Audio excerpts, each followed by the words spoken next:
Hey guys, this is JB from Water Zero Colson doing my fantasy football talk, and this position is the tight end position. Sorry, this one's coming a week late, but better late than never, I guess, right? All right, so here are the top five tight ends on my draft board, and then a sleeper guy and rookie tight end that will might have the potential to do very well this year.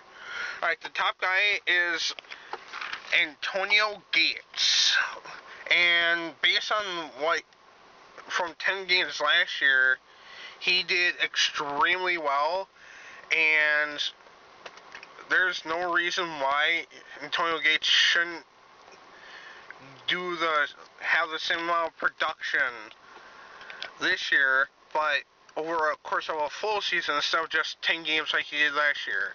I mean, last year he had 750 plus yards and 10 touchdowns in only 10 games. Now imagine if he played the full season. That would be, I would think, about 1,100 yards and 13 or 14 touchdowns. Now, that is the number one reason why I put him at the top of my draft board is because in an offense like that, it gives him so many chances to put up really good numbers. And when you got Philip Rivers as your quarterback, you might as well have the pretty much the number one guy receiving option in offense. So yeah. Alright, the second guy on my tight end board is Dallas Clark. Now, he only played in 6 games last year, but he had solid. They weren't the greatest numbers, but over the long run, they would have been great. He had 350 yards receiving and only 3 touchdowns in 6 games, but that would have been about 800, 900 yards and about 8 or 9 touchdowns over the course of a full season. And like Antonio Gates, Dallas Clark has Peyton Manning. And even though Reggie Wayne's the number one guy in that offense, Dallas Clark's the number 2 guy in that offense. I mean, for a number 2 guy, he puts up really solid numbers. Over the 2 previous seasons before last year, he put up 850 and 1,100 yards, and 6 touchdowns and 10 touchdowns, respectively. That's pretty solid stats for a number 2 guy, especially being a number 2 guy that's a tight end. Now, expect very good production from him in the upcoming season. And yeah, alright. Number 3 is I'm gonna go with Jason Witten. Now, he did alright for not having. He actually did pretty good for not having Tony Romo around. He put up 1,000 yards and 9 touchdowns last year, and that's only with having Tony Romo there for part of the season. The previous season, his touchdown totals were really low. He only had 2 touchdowns and 4 touchdowns in the last 2 seasons, and that was with Tony Romo. So, if Tony Romo is hurt, there's still a good chance that he actually may do a little bit better without him. But even with Tony Romo in there, expect very solid receiving yards and catches every game. Just don't expect a lot of touchdowns. Alright, the number 3 guy on my list, or the number 4 guy on my list, sorry, is Vernon Davis. Now, over the last 2 years, he's had at least 900 yards and 7 touchdowns.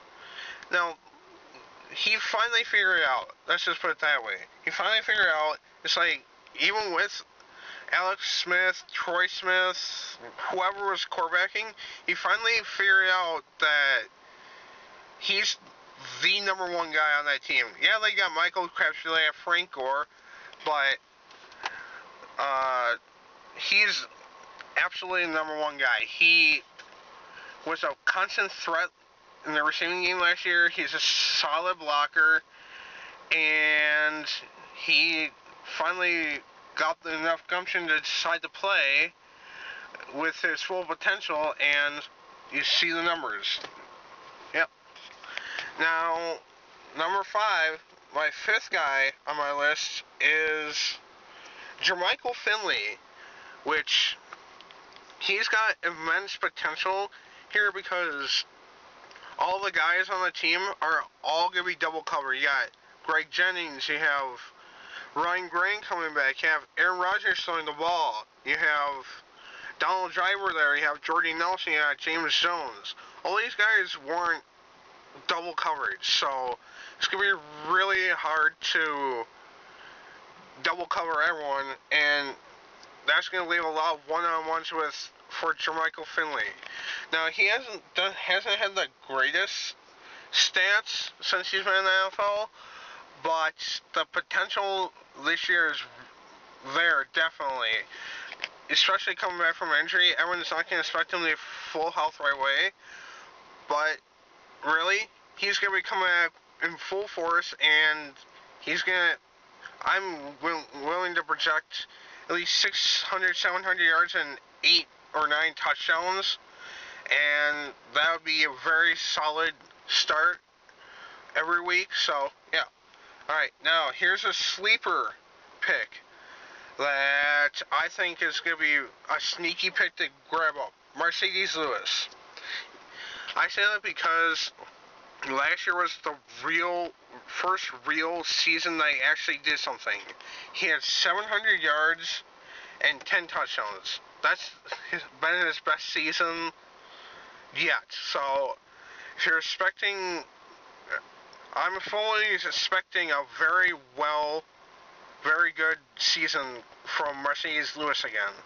So, if you want a sneaky pick that, everyone else thinks is going to be, he's not going to be good again this year, he's not going to be able to do that, Marcedes Lewis is your guy.